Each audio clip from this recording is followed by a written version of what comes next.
Have you ever thought about growing your own edible mushrooms at home? Embrace the delight of cultivating your own food, relishing its freshness, and enjoying the cost-effectiveness.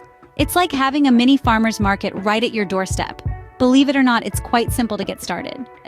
First things first, choose the type of mushroom you'd like to grow. Popular choices range from button to oyster and shiitake mushrooms. Remember, it's crucial to select a variety that suits your climate and the space you have available. Once you've chosen your mushroom, it's time to prepare for its arrival.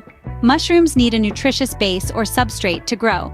One can use everyday materials like straw, wood chips, or compost. Remember, sterilizing the medium is key to prevent any contamination. With your substrate prepared, you're ready to introduce your mushrooms.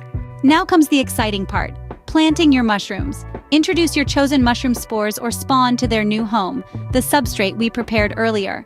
It's all about maintaining balance now. Keep the temperature steady, not too hot or cold.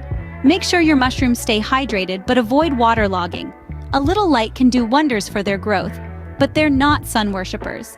With a little patience, you'll soon see the fruits, or rather mushrooms, of your labor. And that's how you can grow your very own edible mushrooms at home. From selecting your variety, preparing the medium, to caring for your fungi, the benefits are immense. Give it a go and enrich your table with homegrown goodness. Don't forget to like this video and subscribe to our channel for more gardening tips and tricks.